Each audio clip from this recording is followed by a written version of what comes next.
Well, good evening, everyone. My name is Kate Mabe, and I'm the Executive Director of Colorado Rising for Communities. Thank you for joining us for Spilling the Truth, a deep dive into Colorado's oil and gas spill problem. We're thrilled to welcome you to the first in a series of webinars exposing the scale, impacts, and solutions to Colorado's oil and gas spill problem. I'd like to start with a land acknowledgement before we get things fully started. We honor and acknowledge that the land we reside on is the traditional and unceded territories of the Ute, Cheyenne, and Arapaho peoples. We also recognize the 48 contemporary Indigenous tribes and nations who have historically called Colorado home. And some housekeeping rules. So we are very aware that oil and gas is a big, complex topic, and there's a lot we won't be diving into tonight. That includes things like the Bishop pad spill, emissions and air quality, or specific development projects like Draco and the Lowry Ranch pad.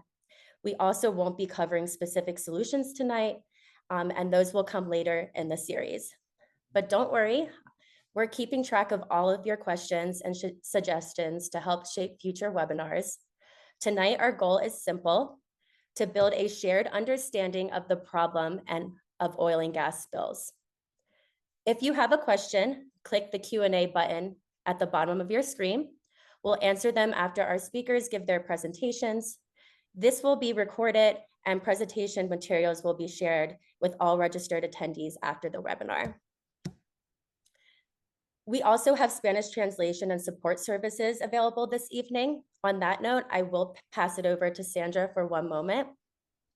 Asistencia e interpretación en español está disponible a su solicitud. También puedo responder a preguntas en la caja de Question and Answer en la parte de abajo de tu screen. Ahí puedo comentar en español o también traducir para que los panelistas presentes respuestan sus preguntas. Muchas gracias. Thank you, Sandra. All right, let's get things started. So a little bit of background about Colorado Rising. Colorado Rising was formed out of Prop 112 in 2018. This was a statewide ballot initiative that sought to increase setbacks from fracking operations in places like our homes, schools, and waterways. Colorado Rising since then has grown into a powerful statewide movement. While the initiative didn't pass, it ignited a wave of grassroots action that still continues today. We work alongside communities across the state, from Broomfield and Greeley to Erie to Aurora and Loveland, supporting residents in their fight against fracking in their neighborhoods. We help protect the right to clean air, safe water, and a healthy future through grassroots organizing, legal advocacy, and public education.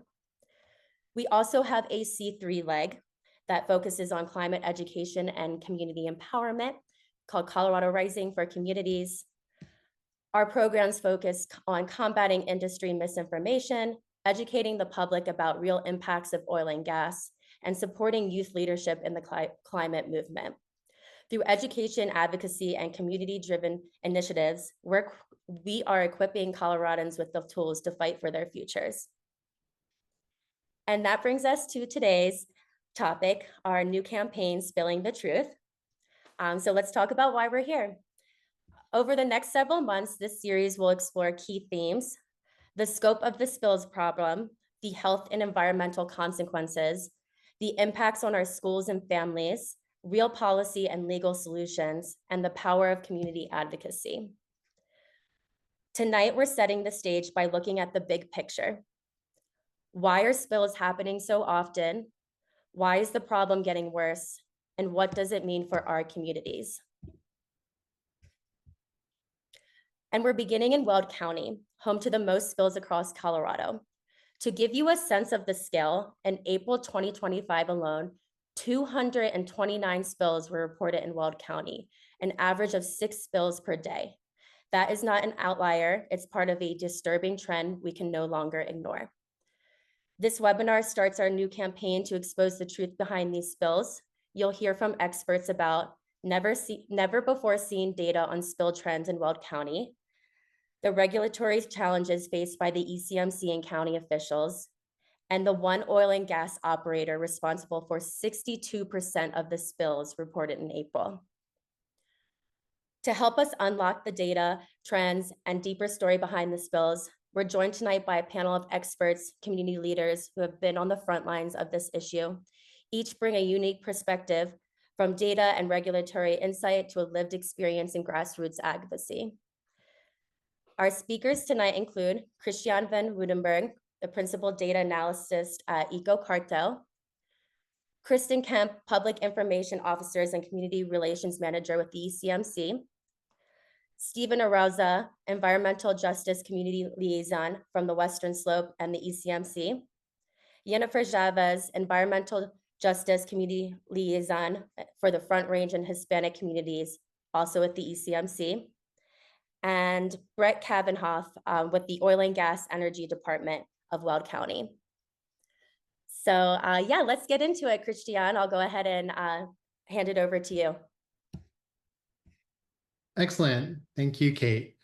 So I'm here in a different capacity than some people have seen me before, as a principal data analyst for my company called EcoCartel. So a little bit of history. Almost 8 years ago now, I founded the Erie Protectors as a local community rights organization in response to fracking at the Pratt and Waste Connections paths just north of my home. And we really organized around trying to make the ECMC aware, well, really the COGCC at that time, of the issues that we as nearby residents were facing due to the hydraulic fracturing and completions operations at those sites. So we really organized at trying to engage with the ECMC about filing complaints. And as it stands today, those two sites are still number 1 and 2 with the most complaints ever logged with the ECMC. Not a statistic that we're always proud of, but we have a long history in this community of engaging with the ECMC and trying to make productive steps forward. So to give you an idea, that's what was happening about 3/4 of a mile north of my house. This was the Pratt temporary completions pad, where about 26 frac pumps were pushing water, sand, and other chemicals to frac the 13 wells at those 2 pads. So I've been an activist. I was a trustee for the town of Erie for 4 years, where we worked really hard on oil and gas regulations and community engagement. And in the last couple of years, I've pivoted to starting my own little company, really as frustrated with the tools and the data available at the ECMC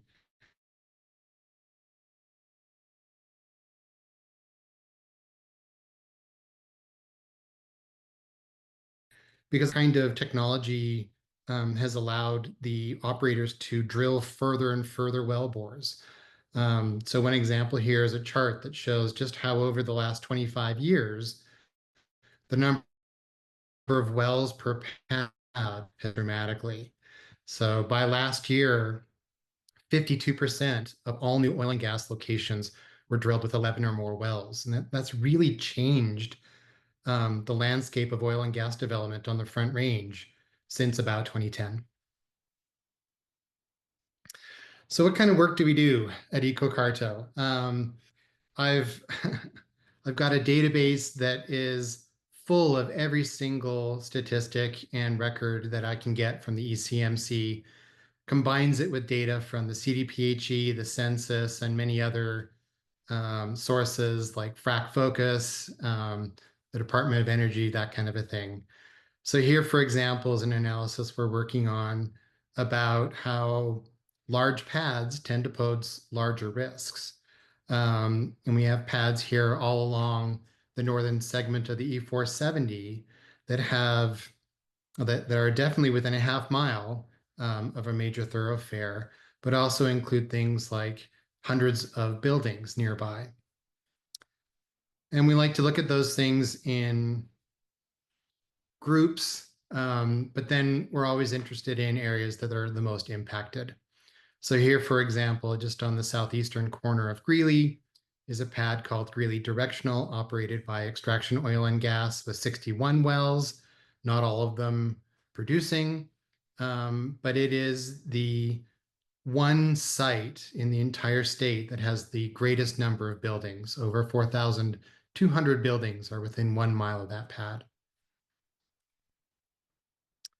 And of course, we tie into disproportionately impacted communities and areas like Bella Romero Academy that we've been talking about for a number of years. So that school is smack dab in the middle of these 3 large pads, and is also one of the schools in Colorado that is on the top list of number of wells within a 1 mile radius. So that brings us to tonight's topic, which is the record number of spills reported to the ECMC for April 2025. That it's more than twice the number of spills that were reported in April 24, and really is a dramatic increase since about the summer of 2023. And the question that I wanted to ask for myself and really to everybody that's a panelist here tonight, like, why are there so many reported spills?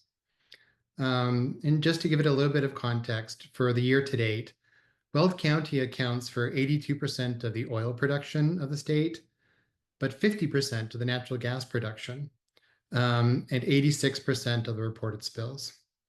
So we can start to look at that data and say, well, maybe the spills that are reported has more to do with oil production than natural gas production. And that makes sense because oil gets spilled onto the ground and natural gas gets spilled into the air. There's also 2 very distinct kinds of spills.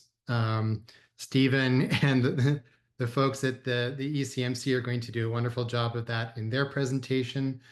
But just over the last 12 months, we can look here and see that about 86% of the reported spills in the last month have been of what's called an historical nature, as opposed to a recent spill. And we'll get details on what that means from the ECMC folks. The other aspect of it all is that as much data as there is available, oh man, people like me want so much more. So one of the things that frustrates me as an analyst is that 70% of the spill reports indicate unknown quantities of spilled oil, condensate, and produced water. So for the majority of spills, like, we don't know how much oil was spilled. And that's a really interesting question for another webinar. The other thing that I wanted to mention as a footnote here is that throughout the next slides of data that I'm going to show you, that I'm going to draw a dotted red line at a certain place. And that means that we have complete data up until a point, and then either we have a month where data is still trickling in, or we have 3 or 4 or 5 months where data is still trickling in. And that is because of the reporting requirements for the operators. That is for the process of how a spill report is filed and followed up and ultimately closed. So I'm just going to caution you to do too much interpretation for data below that dotted line, because we don't have a complete picture of that data yet. One question I had looking at this number of spills was that, hey, maybe this is related to a lot of new wells being drilled or a lot of old wells being plugged and abandoned. And the trends that we've seen since about 2016 is that oil and gas operators in Colorado have consistently plugged and abandoned more wells than they've drilled. And as a matter of fact, drilling activity in Weld County is at a 10-year low. It cratered, of course, during COVID, but we saw some recovery of number of rigs in 23. But currently there are only 4 drilling rigs active across the entirety of Weld County.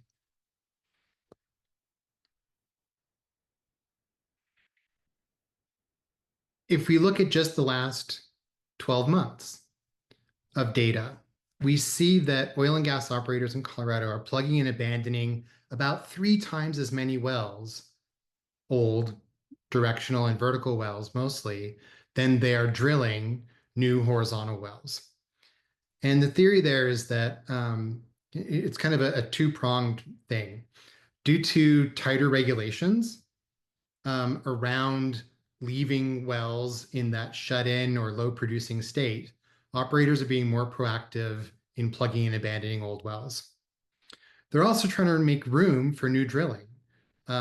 Quite often now, we're seeing OGDPs and CAPs come into the ECMC for permitting, where there are some small number, 2, 3, 5, or 50, 80 wells in the drilling and spacing unit that should be responsibly plugged and abandoned before those new wells are fracked and put into production. So these operators are coming in, they're plugging and abandoning those old wells in order to make room for the new infrastructure. Another way to look at this data is to look at it not in terms of number of wells, because the kind of wells that are being drilled over the last 10 years has changed dramatically. What used to be a 7,000 foot vertical or directional well 20 years ago is now a horizontal well bore that extends 2, 3, 4, 5 miles potentially. So we're seeing well bore lengths that are approaching 6 miles. So if we look at the data a bit differently, we can say, okay, well, we'll look at the total vertical depth. So that's how much pipe got put underground, basically. And you can see from 2012 all the way through about 23, we're still drilling much more vertical feet than we're plugging in and abandoning. And that makes sense. But that's a potential indicator that maybe there's something to look at there in terms of, numbers of spills. But the big problem is that the data for that well and the final kind of agreed upon, published, surveyed total depth, that doesn't get incorporated into the ECMC's database for years. So 2021 is the last year that has total vertical depth data that's really complete. And for 2024, only 20% of the wells that were spud in that year have a listed max total vertical depth. So for analysts like me, and I'm sure for folks at the ECMC and Weld County, these kind of missing and lagging data make analysis of this current spill trend somewhat difficult. So here's where it gets interesting, and we start to answer one of the most interesting questions, like who's responsible for all the spills in this record month? And this chart here, you'll see that Noble Energy accounts for 62% of all of the spills reported in April. And as a matter of fact, 108 or 47 of those spills occurred at Noble Energy flow line systems. So this is where the data now can have us ask more questions. Is Noble Energy a horrible oil and gas operator? Well, no. Are they plugging and abandoning a whole bunch of wells? Well, that's a really interesting question that we'll answer in a little bit. So I think doing analyses like this gives us a new place to look for inspiration for solutions and gives us new places to look for collaboration.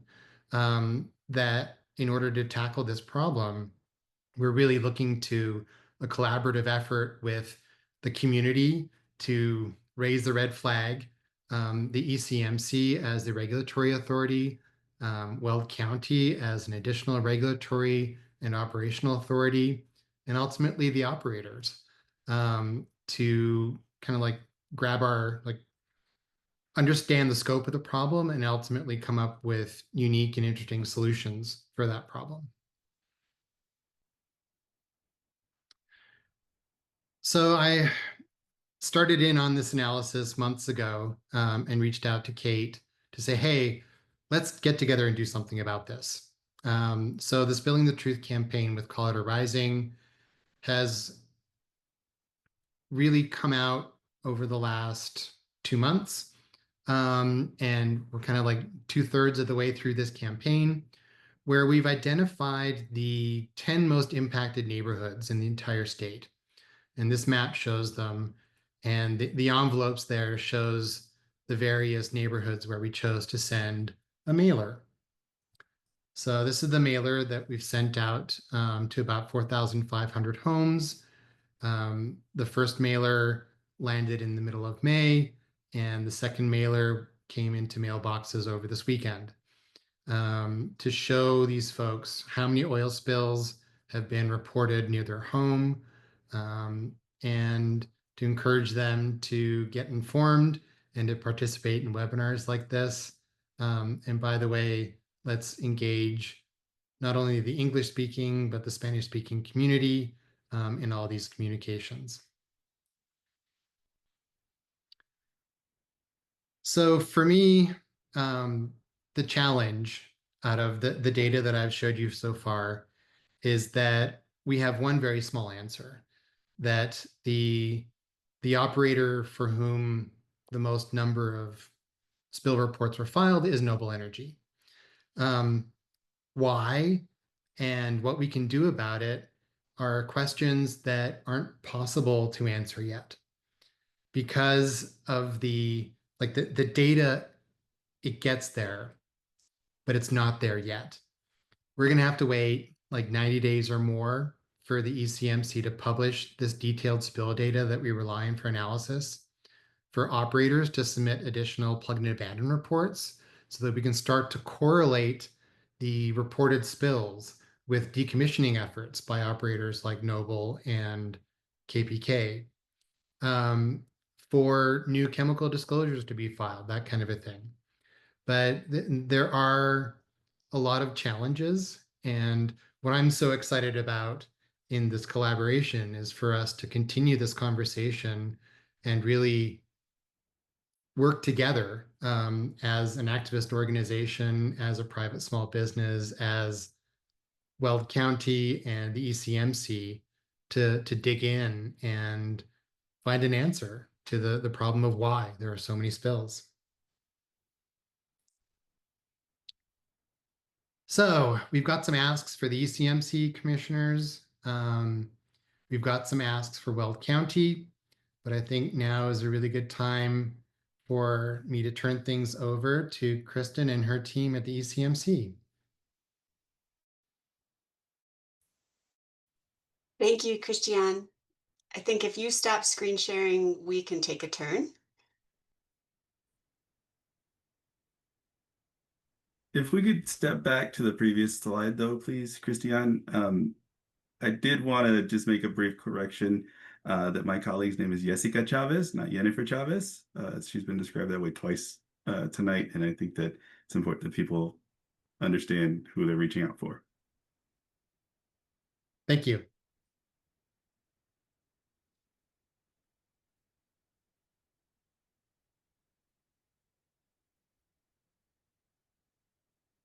So thank you, Christiane and Kate, for inviting us and for hosting this webinar. And thank you for the introduction. So again, for the folks listening, I'm Kristen Kemp, Community Relations Manager at ECMC, Energy and Carbon Management Commission. And I'm joined by my colleagues, Steve and Jessica. But we've already been introduced and we have lots to say, so I'm going to get right to it. But I do want to make a, I do want to make a comment that the questions Christiane posted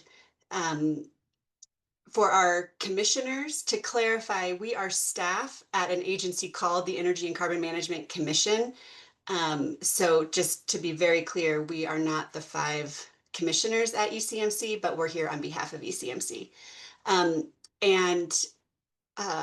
Also, I want to thank the 33 or so folks listening tonight, and just to say, I can't see your faces, so I can't sort of react to how you're reacting to our presentation tonight, but I appreciate that you're busy and that you are taking the time to be here this evening, and want to recognize that. So Christian asked us to talk about inspection frequency, spill trends, which we're going to get to. But since we have the floor, we're going to add a little bit about our spill reporting and closure process, a little bit about who ECMC is and our mission change over the last few years, and then more about our team. So to answer what you asked to cover tonight, you asked us to talk about the ECMC inspection program, and to state the obvious, but in case it's not obvious, ECMC is the regulatory authority for oil and gas production, plus other sectors, geothermal, common storage, but we're not here to talk about those tonight.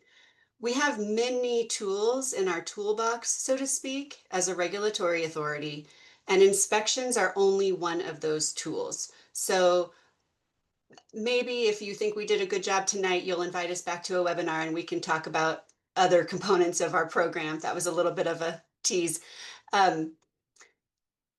But to dig into inspections, what happens at an inspection?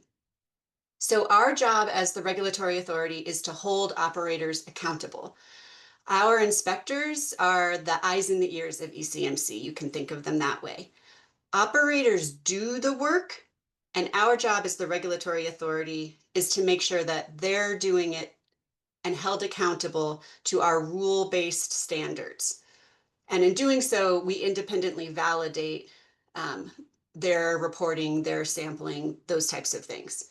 So broadly, there are two types of inspections: field inspections, which is probably what comes to mind, but also desktop inspections. And that's sort of far more like, you might not think of that as an important component, but it is equally critical. So here's a photo on the screen of one of our wonderful colleagues just at a desk, right, doing a desktop inspection. There are many types of subject matter expertise related to inspections. So we have different units who are responsible for the life cycle of inspections. We have our compliance unit, which has 25 employees, and our reclamation and environmental unit with 21 employees. So out at a site, at a field inspection, they're visually making inspections, checking for compliance, or importantly, lack of compliance. They are experts at our rules and can identify it generally visually, and looking for areas of risk to public health, safety, and environment per the terms of our rules. And then lots of additional technical tools or devices: well monitoring, sampling, site analysis. Should I pause? Okay, I'll just keep going. So then, importantly, what triggers an inspection?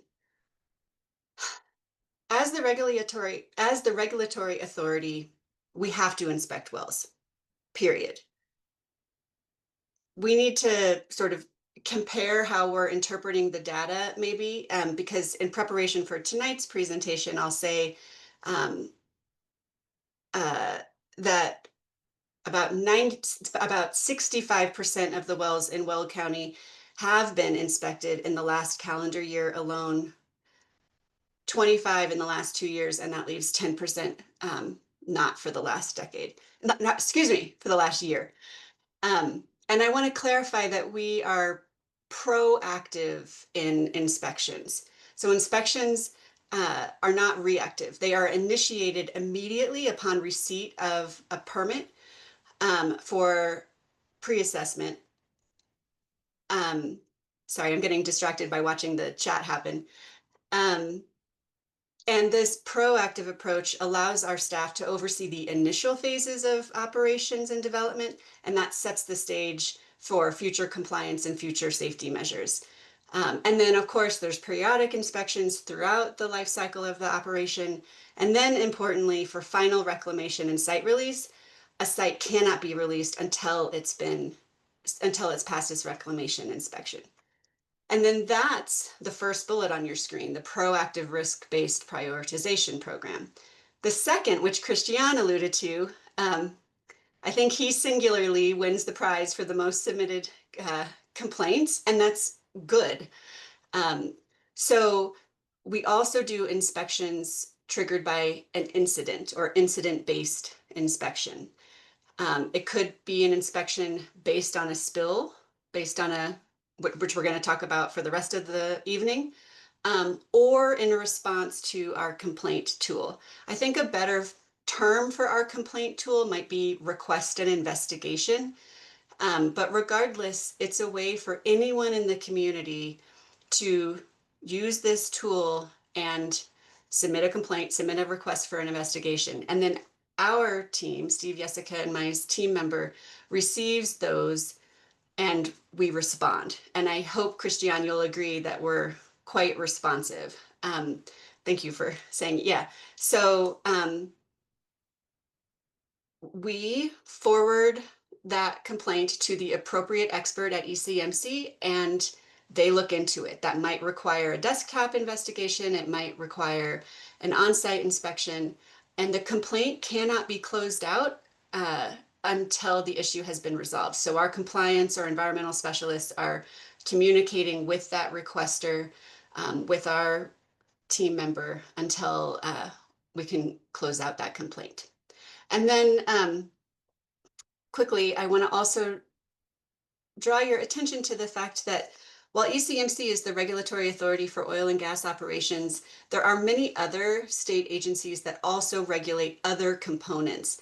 And I know that that can be complicated or even frustrating to wonder who's doing what across the state, but it's necessary because we all have our different areas of expertise. And like Christian mentioned, our colleagues at CDPHE, Colorado Department of Public Health and Environment, oversee air quality, for instance, because they have that expertise. So other agencies, in addition to ECMC, also have an inspection regime. And then finally, I'll throw out also that local governments do too. And so I'm really glad that my colleague Brett is here. And so with that, let me please welcome Steve. Steve Arauza is our new West Slope Environmental Justice Liaison and former Environmental Protection Specialist, EPS, at ECMC. He held that role for almost a decade, like 1 month shy, I believe, of a decade before joining the community relations team. And you can see on your screen, he just has extensive experience with the technical pieces of this work and also environmental justice advocacy. So I think I can put myself on mute. Thank you, Christian. And Kristen, sorry, I'm conflating names today. I really appreciate the opportunity to be here this evening. I am Stephen Arauza. I am the West Slope Environmental Justice Community Liaison, where I've worn several hats at the ECMC, COGCC, as I've dedicated my career to oil and gas regulation as well as to environmental justice work. And it was very important to me when we received this question to discuss spill trends to show up in this space. I'm really thankful to Kristen and our team for facilitating our participation today. And I'm here to talk to you about what we see in the spill trends and reporting. So first of all, establish a baseline. I want to talk about what spills are. Spills come in all shapes and sizes, from accumulations of drips below equipment, like you see on the left here, to the major catastrophic events you may see on the news periodically. There's a spectrum of sizes of these events. We have a minimum threshold that I'll get into with regard to what constitutes a reportable spill. And with those being reported, that's what adds them into the database, essentially. But when we see something that shouldn't be, like this photo here on the left, we include that in an inspection report. And in every case, from the small one to the big one, we have the same cleanup standards, the same requirements. And I think it's very important to acknowledge that we're addressing issues of all sizes here. So the spills that are driving tonight's presentation and conversation meet our minimum size criteria. They fall somewhere in between these two extremes you see on the screen, and that's what makes them reportable. It's also important in the context of discussing spills. We look at whether or not a spill occurred inside or outside of a secondary containment device. So production facilities are constructed often with these types of secondary containment devices that are intended to capture spills from point sources that constitute a risk, like a tank. If a spill occurs inside of that or outside of the containment, we treat them the same way. It makes a small difference with regard to the volume for our reporting criteria. But again, either way, when a spill is discovered by an operator, we require them to control those spills and contain them immediately.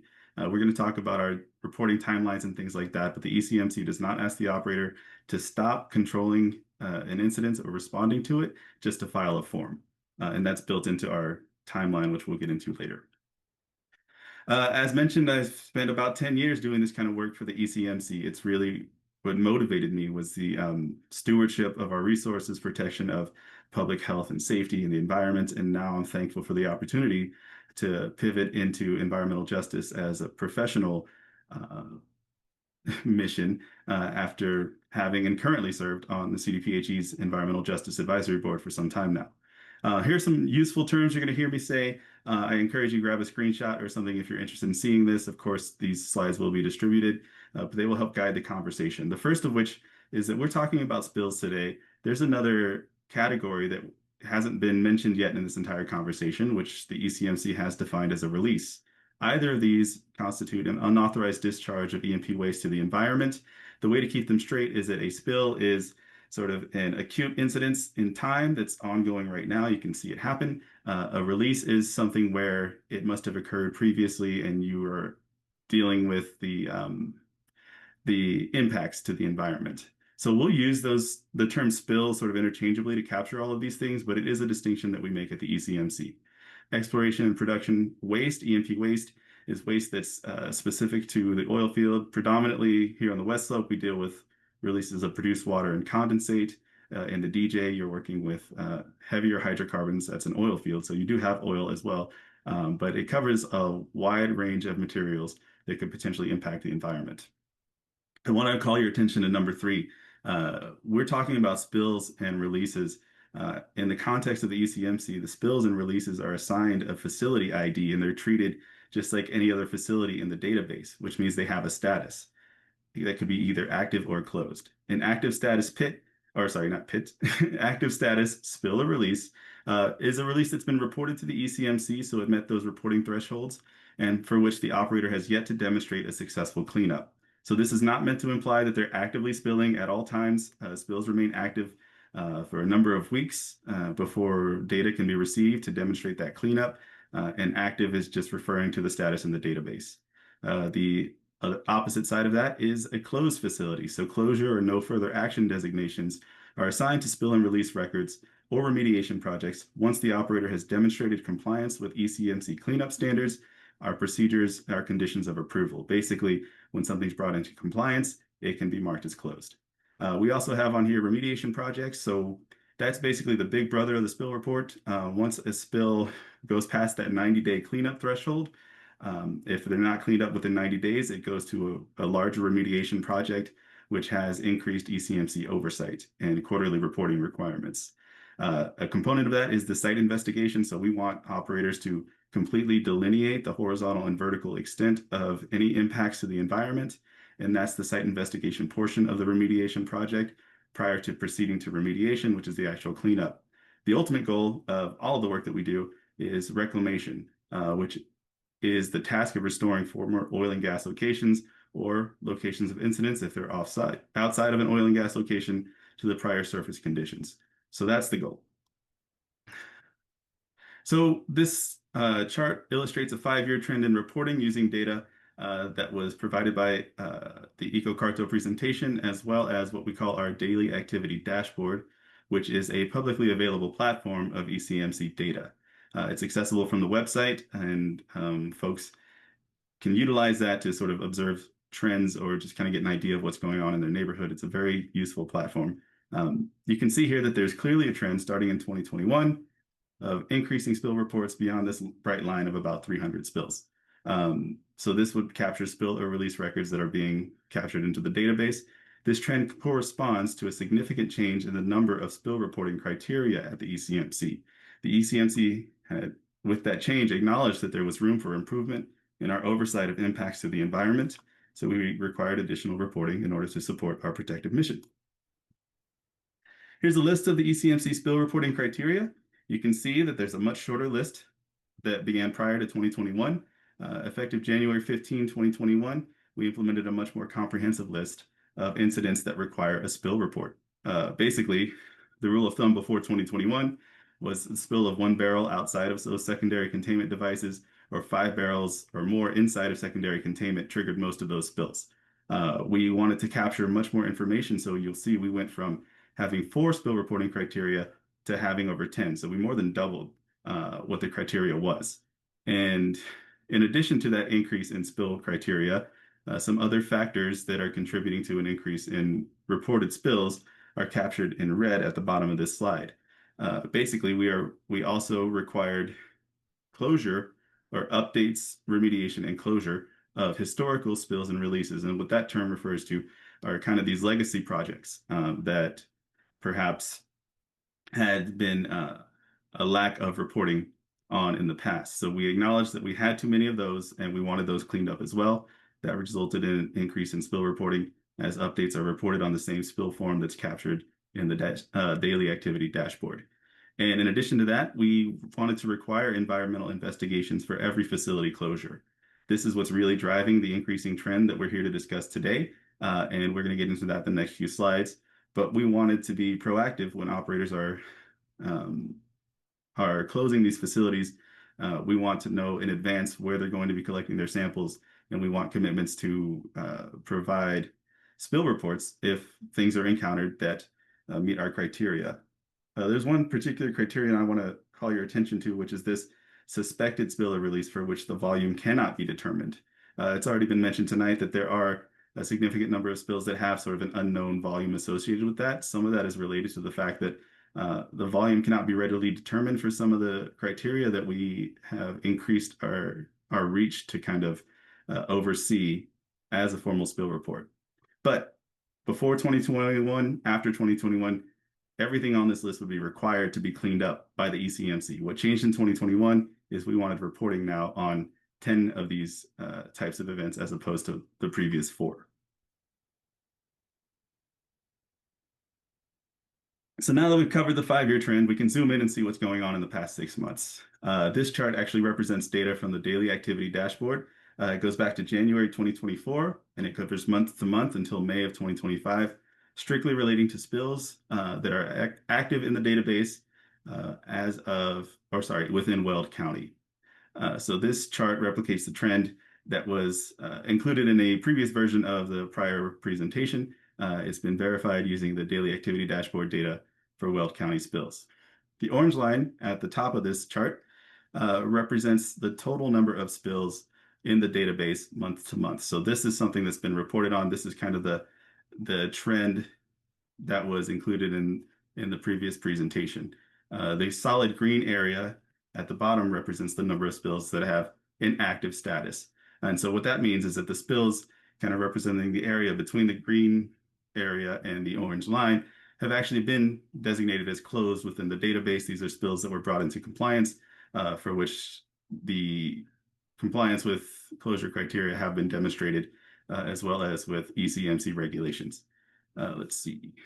So this may perhaps give an indication that there are more active ongoing incidents than actually exist in the database if you're looking at the orange line only without the context of the green line here. Let's see. So the terms, again, active and closed, refer to the status of an incident in the database. They're not meant to imply that an active incident is currently discharging into the environment, but until the status is changed to closed. But closure of a spill record can take weeks or months when operators are actually required to control and contain that spill immediately. Having the closed incidents here, they have increased due to the requirement I mentioned previously of addressing historical spill records to clean up the database. But you can see with that trend, the amount of closed spills has kind of dropped off with the increase of these active spills reported between January and April and May of 2025. And so active incidents are required, again, to be controlled immediately. They often are controlled before the first report is even made to the ECMC. And it's only in rare cases like Bishop when there are barriers to controlling a spill prior to reporting it to the ECMC. This slide provides additional context regarding the increase in spill records with active status. So this yellow shape actually represents the vast majority of active spills in the database, and they've been reported by Noble Energy. At the time this slide was put together about a week ago, Noble had 330 active incident records in Weld County. But remember, the status of the incident is not meant to imply that they're actively impacting the environment. It simply designates the status of the record in the database. It has not yet been demonstrably closed. You can think of these as spills that are actively being addressed. In addition to Noble here with 330 spills, the next highest reporting operators in this time frame have been Kerr-McGee with 48, PDC with 44, KP Kaufman with 20, and Extraction with 9. So you can see by comparing Noble to the other top 5 reporting operators that they've been reporting an order of magnitude higher over the past year. And we can talk about why that is.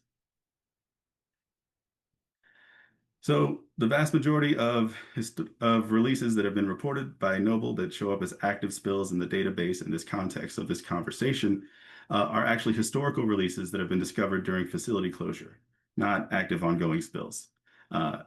So out of 330 Noble spills that have been reported as of the 15th of this month, 321 of those, 97.2%, have been related to cleanup projects, of which Noble has submitted 397 since November of 2024. So this is an operator that is investing in facility cleanup and closure, as was mentioned in the previous report. And here's a good example of what's going on. This map on the left represents a proposed site investigation that was provided by the operator to our environmental protection specialists. This is the operator saying, we are going to abandon this section of flow line, that is the green line running through the center of the map. We are going to sample these orange areas in order to assess the areas most likely to be impacted. These happen to be joints, conjoining pipes in the subsurface. On the right here is actually the result of this specific investigation. The white boxes are too small to read. I apologize for that. The data is not specifically important at this point, but note that each one of these has resulted in a spill being reported as an individual to the ECMC because of that subsurface unknown quantity spill criteria that I mentioned. So in this case, this was one investigation that resulted in 8 new spill records, but the big picture is 397 new investigations, 321 new historical spill records. So the ECMC wants to capture this information into the record, and this is why we require the new environmental investigations for every facility closure. From this data, in my professional opinion, it appears that Noble has begun a sizable facility closure effort with reporting in earnest. So the red dashed line here actually takes Noble out of the picture. And that is under the assumption that the majority of their reporting has been dealing with spills that are historical releases that are all currently subject to remediation projects. When you take them out of the picture, you get the dashed line here that really levels out the trend from 2024 going into 2025. And that can be, this really illustrates in my mind the impact of one operator with a significant facility closure campaign. These are things that I've seen happen in Garfield County as well. I've had operators warn me, being the single area EPS assigned, that they intend to plug 100 wells or so, each of which results in these types of remediation projects and potentially in a spike in spill reporting like this in Garfield County. So in this case, this seems to be driven largely by a business decision by the operator to prioritize plugging and abandoning wells as well as flow lines, and to do their due diligence in their reporting. But to summarize the data that I've seen in putting together this report, there are approximately 470 total active spills in Weld County as of last week. Out of those, 459 were being reported by the top 5 reporting operators. And of those, 388, or 85% of which, are subject to ongoing remediation projects. So that means cleanup with strict ECMC oversight. So this data may highlight a truth that can be uncomfortable for some, but this is a truth that we want to see as regulators.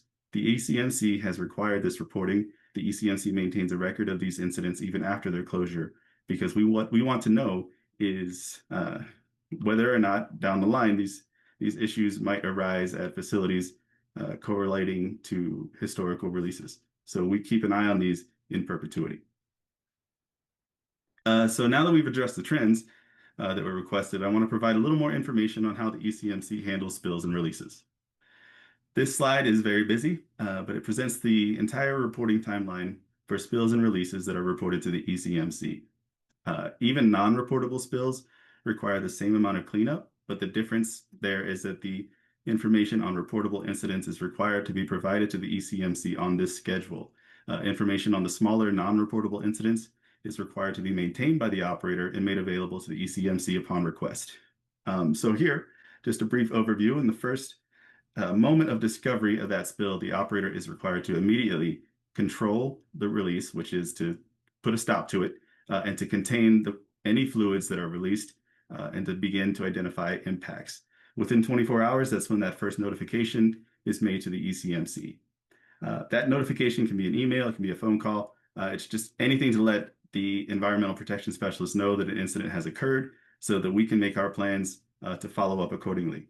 Within 72 hours is when we actually require that first formal report, which is filed on what we call a Form 19 spill or release report to the ECMC. So this is what enters it into the database when that report is approved, or rather reviewed by experts and then approved. And that's at which point the spill or release ID is assigned and the spill enters the database and enters into our conversation. We require supplemental reports until that spill is addressed, the first of which is required within 10 days of the discovery date. And at that point, we want a map, we want to know the GPS data of exactly where this is, we want to know what they did to clean it up.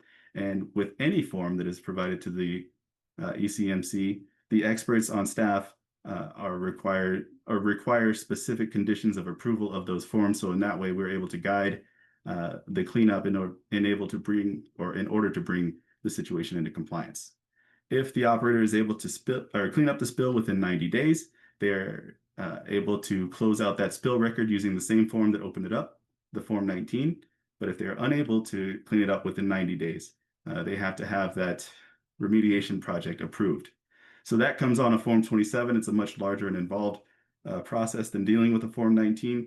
It encourages operators to get this done within 90 days. And once that initial remediation project number is assigned, then the spill record can be closed because it's proceeding under a remediation, upon which we require quarterly updates. And the reason for that quarterly updating schedule is the simple reality that lab data takes about 30 days for the turnaround. So this gives the operator time to perform the work, to conduct their samples, and then provide updates on a regular basis to the ECMC. But once again, if there's an emergency situation associated with the spill or release, it's often controlled before that initial or even first supplemental report is received by the ECMC. So before a spill can be closed, the operator has to demonstrate that the impacted areas are brought into compliance with ECMC standards. Our standards are captured on what we call Table 915.1, which is built based on Water Quality Control Commission standards for water and EPA regulations for soil. The laboratory data that is required for verification and sampling requirements are guided by ECMC regulations, but also by specialists on staff in those conditions of approval. But as I mentioned, those labs can take 30 days to return this required data, so spill records often take at least 30 days to close. This is the second half of the ECMC cleanup standards. This section pertains entirely to the soil protection from hydrocarbons and metals, and you'll notice that there are two columns of standards on the chart here in the middle and on the right. This is where the ECMC has the ability to apply the most restrictive standards possible for protection of groundwater. ECMC regulations guide the requirement of which column we're using, but the ECMC staff also have the discretion to require the strictest requirements when appropriate. And I want to reiterate that both levels on this chart are protective of the public. It's that many of the standards on the right are difficult even for the laboratories to achieve, but we do require them when we need to. And so this is my final slide. It's pretty self-explanatory. But even when a spill is closed, the ECMC has the authority to require work in the future if new incidents or information arise. As I mentioned, the number of spills included in sort of the conversation so far includes closed records. So it includes a number of records that have already met this criteria. These incidents have been brought into compliance with ECMC requirements. But we want to maintain a record on closed facilities, just in case there is a reason to suspect that there are related impacts in the future. So our goal is for all of the spills to be closed. Of course, that means they've been addressed, that they've been cleaned up, but that doesn't mean that the ECMC walks away from them. We increased our reporting requirements specifically so we can know where these incidents occur, and so we can continue to keep track of them and keep eyes on them into the future. So with that, I will pass it back to Kristen. And I am going to talk really fast and skip some slides. I saw your note, Christian. So I'll skip to our community, like skip.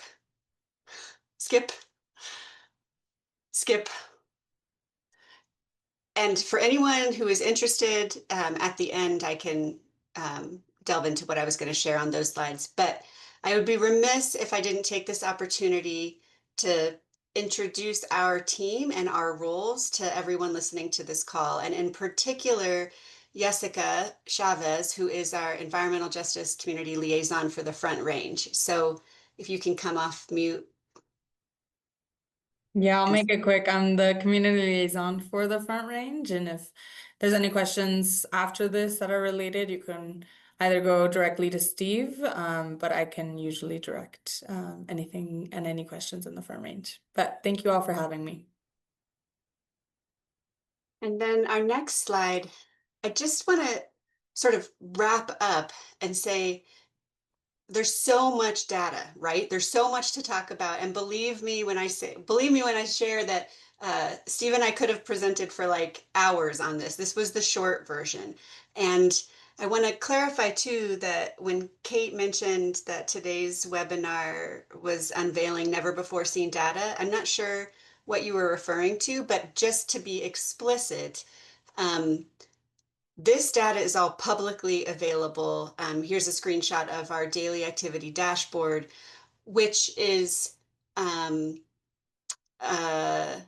designed to be more user-friendly and more of a snapshot relative to our major database, which we call COGIS, which is also entirely publicly available. So I just love the opportunity that we get to talk tonight. We agree that we have lots more information and education sharing to do, and appreciate the work, Christian and Kate, that you're doing to help share some of this information. And I look forward to collaborating on how we can provide more of these webinars, more context, more descriptions on our daily activity dashboard about what these definitions are. So thank you.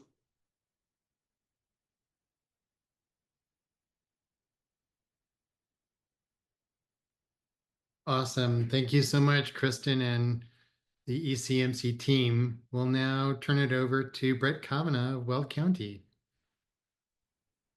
Well, thank you. Hopefully you can hear me okay. Perfect.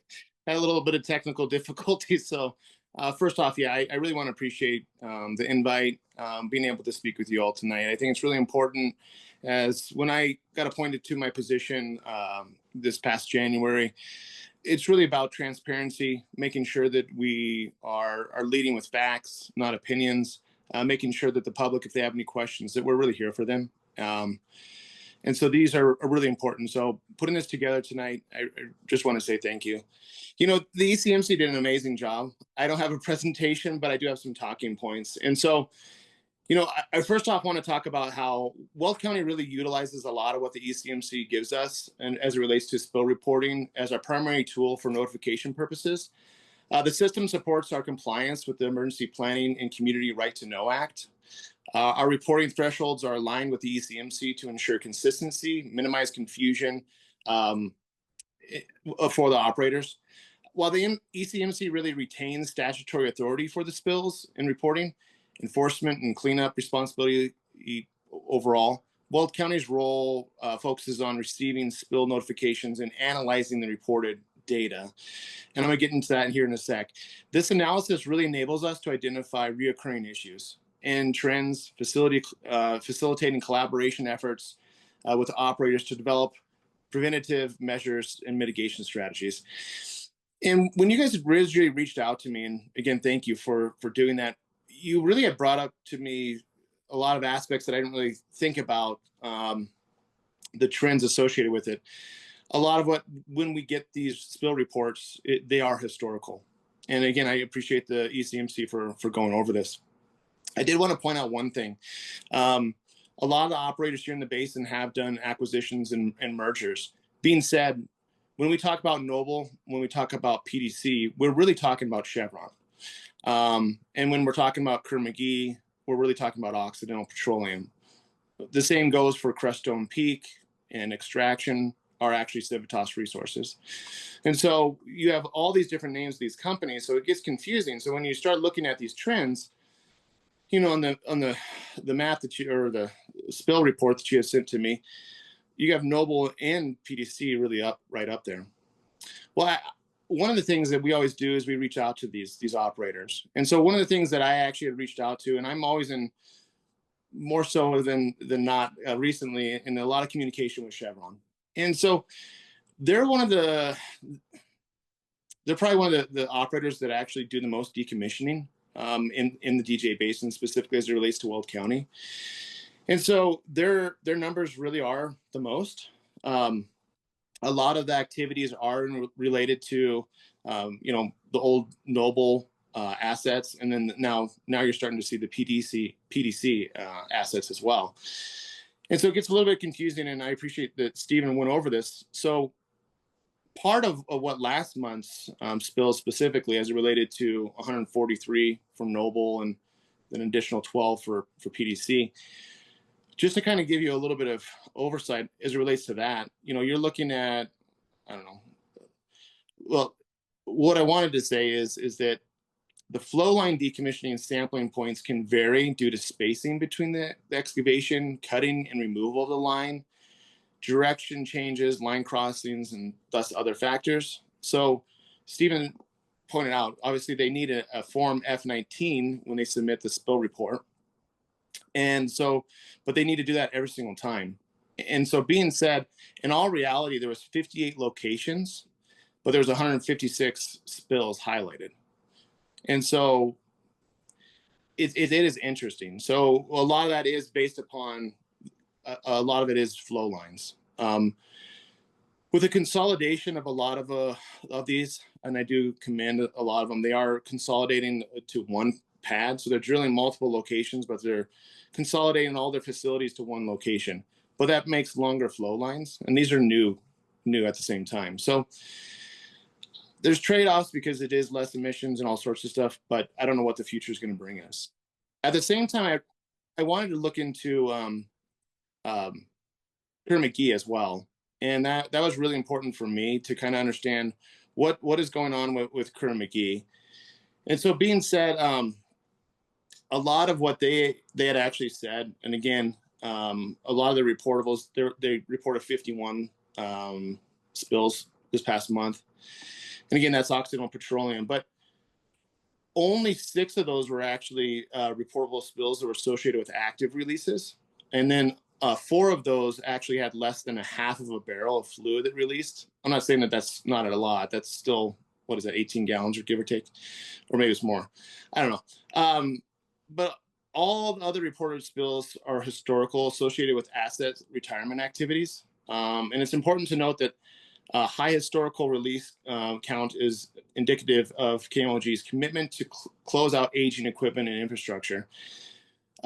They typically, between Chevron and Kerr-McGee, are probably decommissioning or plugging and abandoning anywhere between 700 to over 1,000 wells a year.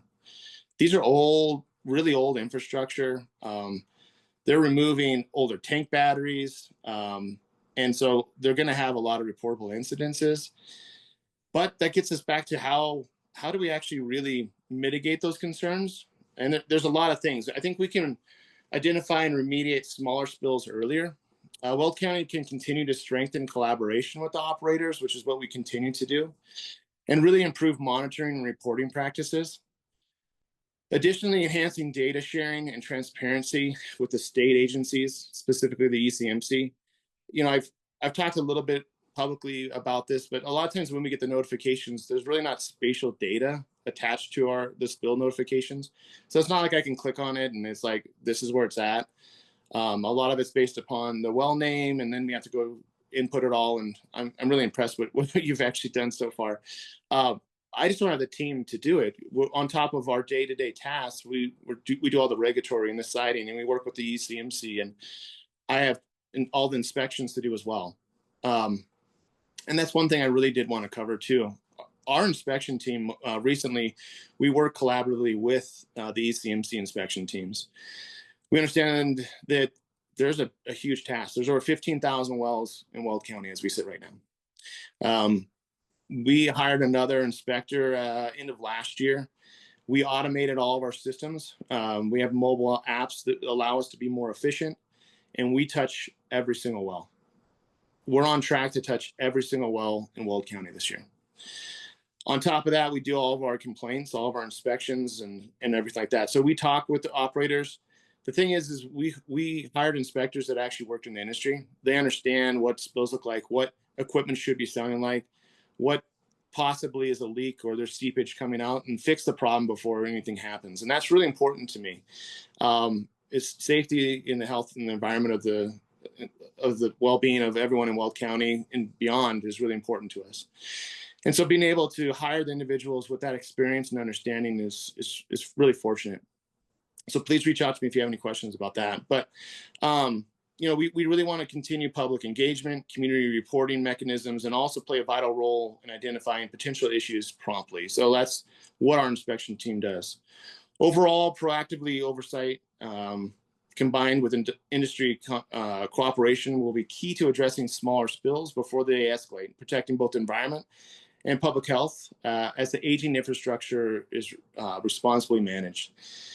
And so, yes, they are plugging more wells. They are consolidating more pads. They're getting them out of municipalities and out of subdivisions. So, you know, all in all, I commend them for what they're doing. And they have large amounts of decommissioning that are going on, but we still need to improve that. Some other aspects that I did want to cover, you know, how do residents actually reach out to us? Well, residents can effectively engage with us. They can go to our website. You can literally call my office and it's linked to my cell phone. I'll pick it up any time of the night, so don't worry about that. But we're open. We're public. We're, you know, if you want to attend any of our public hearings, be part of anything by subscribing. We have a new newsletter that's actually called the Energy Line. Subscribe online to that if you have any questions. Talks about a lot what our department does. Individual people, we're going to start sending out videos in regards to our inspectors, showing them what we actually do inspect with, when we go on site, what equipment we use to make sure that we're always safe, monitoring. But we oversee all aspects in regards to noise. We do the air quality. We work with CDPHE a lot in regards to a lot of aspects. On top of that, we're monitoring permit applications online, submitting comments or concerns directly to the department, and staying informed through regular communication. These channels help residents stay involved and voice their perspective on oil and gas actively within their communities. One thing I really want to talk about, and I know our commissioners don't love when I say this, but from a budget perspective, and this goes into transparency, and I've talked a little bit with some people on the call tonight, we are looking to implement a portal that's going to be more GIS based next year. This portal is going to allow residents within Weld County, within Colorado, to actually receive notifications on any new activity associated with it. In fact, it's going to show you any complaints associated with existing infrastructure, inspections that have been done with it. The cool thing is you can see pictures. You can see if there's spills, what seepage. You'll understand exactly when a rig is being moved in, when they're actually doing it in the middle of completions. And we're very, very involved in regards to that. Every single time that I receive a notice, which is a requirement of Weld County, our inspectors are out there making sure, verifying that first and foremost, the noise is there, making sure that there's no concerns as it relates to any emissions or anything being released, and making sure they're following all their guidelines as it relates to their final orders for our WOGLA, our 1041 WOGLA, which is our permit that we do here at Weld County. So we work collaboratively with the ECMC. We both have our own role within this. And so we have all of our own code here at Weld County. It's boring, so I don't expect anyone to read it. But if you have any questions, really a lot of what our code is, it falls underneath chapter 21 of our code here at Weld County. And it really outlines all of our comprehensive plans as it relates to how operators work with us. More specifically, how we go through the process of the permitting, the inspections, and maybe potential violations and holding them accountable.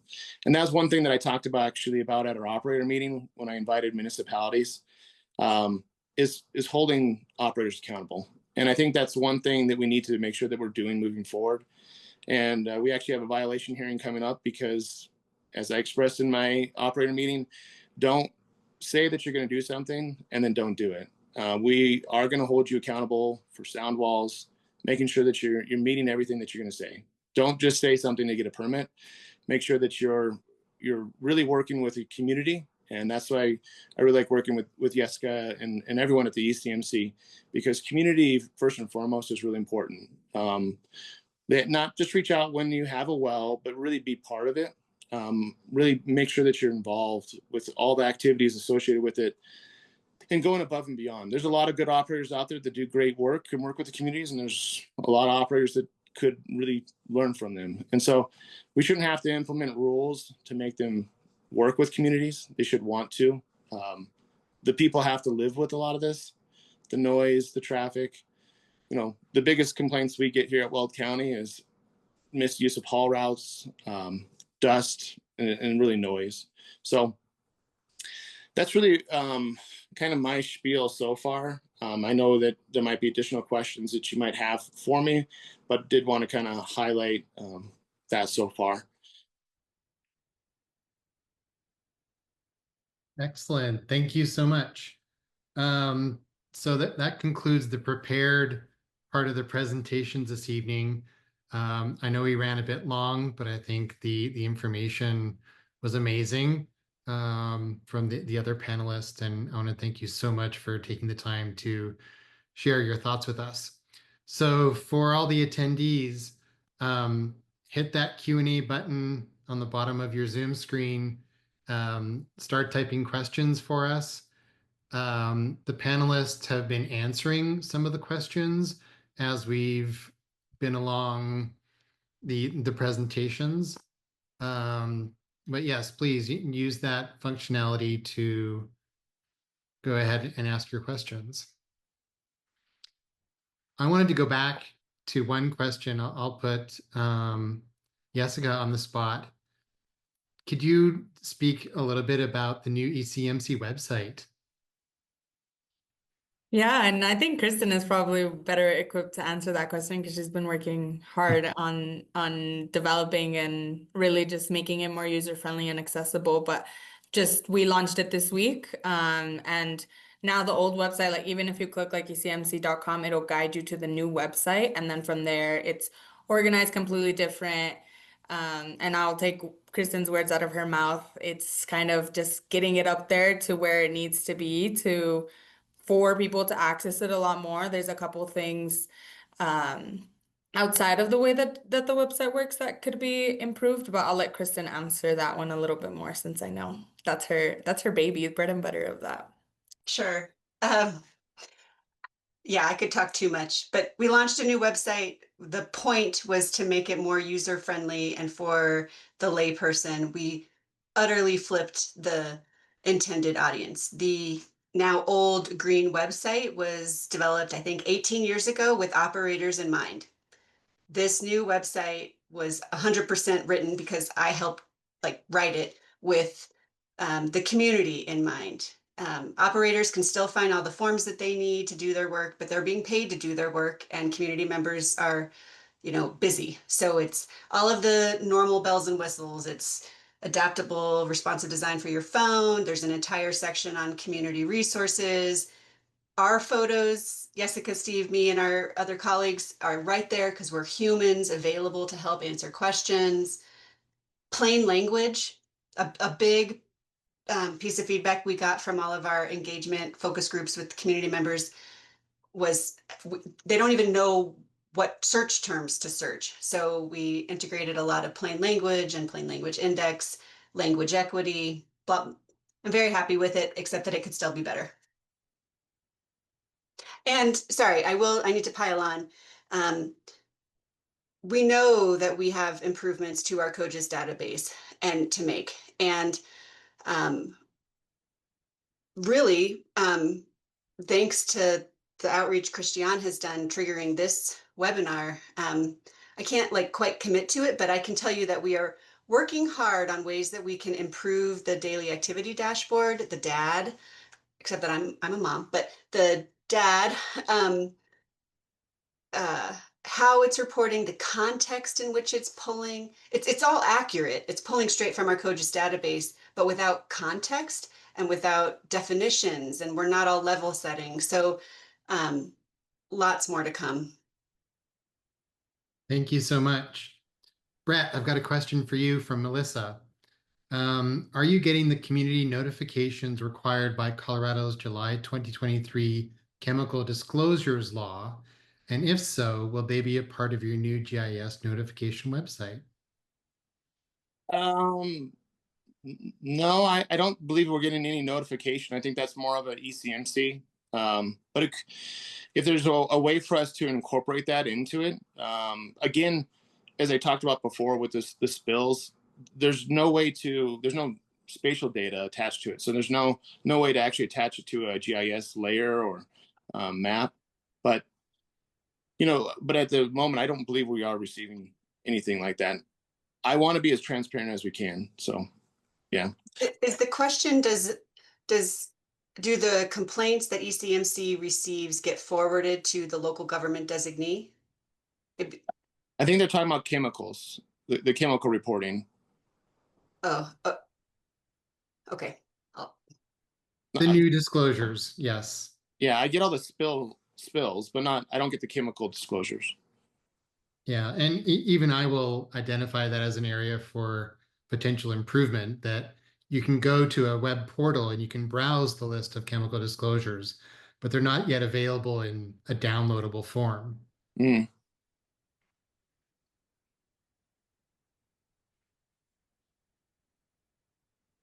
All right. Oh, I was going to say one thing.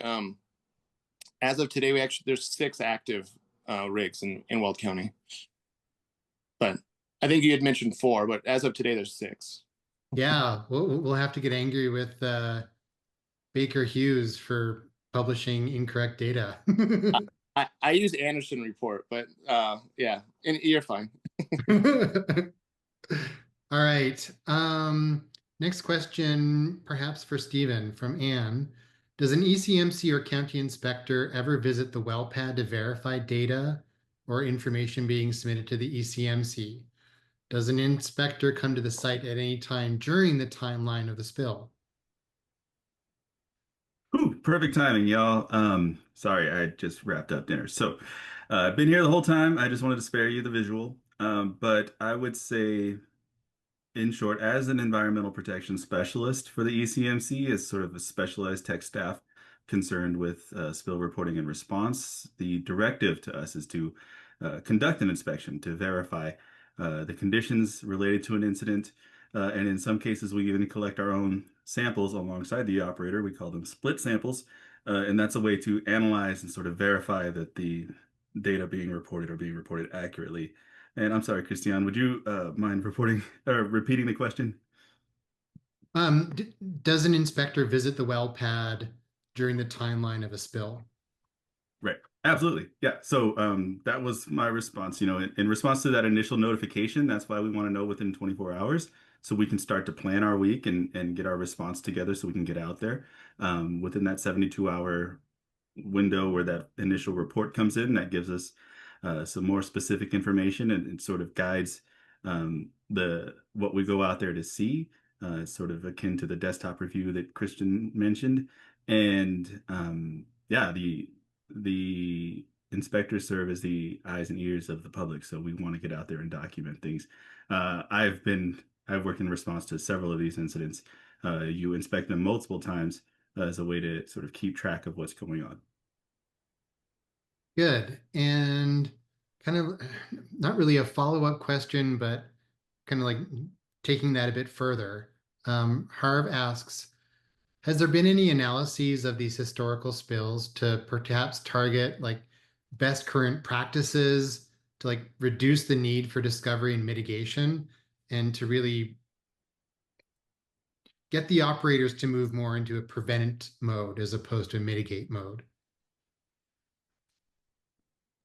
Yeah, I'll take that one. With a portion of the spill report that is required every time is for the operator to assess the root cause of an incident and to provide information on how that root cause is to be prevented in the future. A lot of times with flow line releases, what I've seen in my work, at least in Garfield County, has been operators reassessing their chemical additives that are intended to prevent corrosion or reassessing the construction, the materials associated with the flow line. There are a lot of different ways that operators can make updates and sort of be proactive, but the ECMC is constantly looking for that. I also want to elevate the work of my colleagues in the engineering integrity unit, which is our flow line unit. They do a lot of work looking at this information, and they reach out to operators. And thanks again, Christiane and Kate, to engaging in this conversation. They look at these trends on an annual basis. So I was able to put 2025 directly on their radar and say, look, this is something that we need to talk about coming in on the pipe, because they will reach out to operators that have an elevated number of incidents related to flow lines in their case, and be proactive about what are we going to do to mitigate these sorts of issues moving forward. Thank you. Brett, go ahead, add. I saw there was a question about wellbore length in there, and I know that you had answered it, and just wanted to kind of follow up on it. And Please I know do. conversations in regards to wellbore length, and then her name's missing my mind, but I've been in meetings all day with the CDPHE. I don't remember what her Tessa? Yeah, yes, Tessa Thornton. There you go. And I had really good conversations with her actually at the Draco location when we held the hearing there in Erie. And I know with her experience and background, really long wellbores aren't uncommon. They're actually becoming more common in Colorado, but they're not uncommon as a whole. A lot of it's due to siting. I think a lot of your operators are taking into consideration, thus plugging wells inside of communities and then siting them in other locations. So they have to drill longer to develop more of their acreage.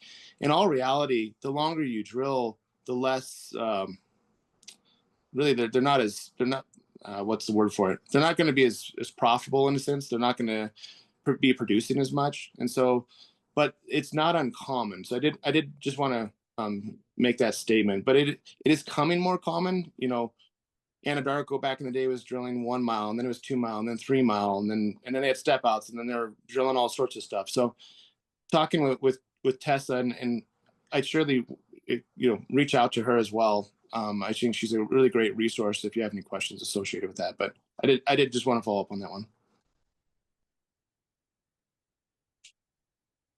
Thank you.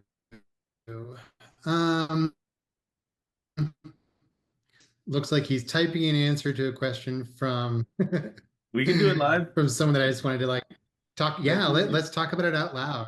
Okay, yeah. So I'll paraphrase a little bit and ask a question of like, what are the kind of like the biggest barriers into like an efficient spill report, kind of like triage and remediation and closure?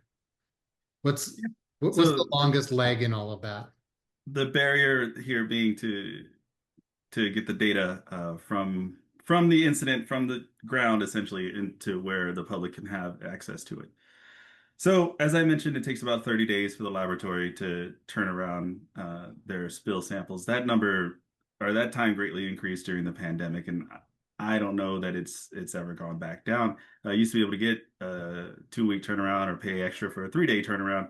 But all of that is to get the information from the dirt back to the operator. That's before it's even provided to the ECMC. Then there's some processing involved on their end. It takes a day or so to turn around and upload that to the ECMC, at which point these reports come in and they're added to a queue, a backlog. That backlog is subject to the limitations of technical staff. As I mentioned, we're doing these inspections. Those can take a day and to get out there, another half day to generate that report. So like we're balancing a significant workload. And in that case, we endeavor to get these reports reviewed within a 30-day time frame. So that means 30 days to get the data to the ECMC, another 30 potentially for that to be reviewed, because we want our technical staff to review that before it is approved. And oftentimes, if there are issues identified during that review, the entire report can be pushed back to the operator, and it can take another week or so to hammer out, if there's information missing. I mean, the technical staff don't want to approve the thing if it's unfit for the database. So I would say it takes, another up to 30 days just to get that thing reviewed to the point where it can be approved, and then it's published to the database. So that's potentially a 2-month turnaround, during which time, the information is considered to be sort of in a draft or in process status. So I think those are some pretty significant time concerns right there. Excellent. Well, we're nearing the top of the hour, so I wanted to respect everybody's time. We have logged every question, and we will be creating a transcript to go alongside with the webinar recording. Let me go ahead and hand things back off to Kate. It does look like Kristen's hand is up, so I want to respect that and pass it over to you real quick. Well, I can wait. I just wanted to say a final thanks. And also I figured out how to see the Q&A, but I got kicked off. And I just want to say thank you for explaining to me the never before seen data. It's not literally impossible, but I fully recognize how difficult it is to navigate our database. And I'll just reiterate our team's commitment to making it more understandable. Like, that is why our team exists. And thank you for inviting us tonight. It's a sincere gratitude. Like, we want to work together to help make this information more digestible.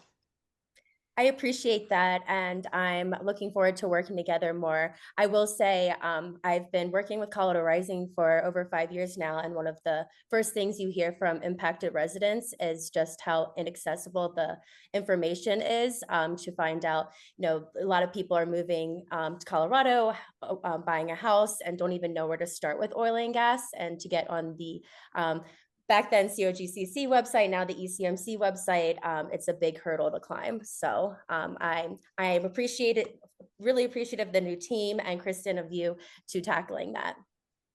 Trying. Has to go. Yeah. And Brett, it looks like you had one last comment. I'll go ahead and give you the mic. I do, and I do want to thank, just like Kristen and the ECMC, thank you for inviting us. But you really brought up a great point. When people move to Colorado, they don't really know that they're moving into one of the top, basins as it relates to oil and gas. And a lot of that comes down to, and so I want to encourage anyone that's moving here, anyone that knows anyone that's moving here, anyone that has questions about anything. My background is I'm a landman by trade. And so it comes down to title. A lot of people don't understand that there's physical documents that are recorded that a lot of people, your realtor doesn't really go over it well with you.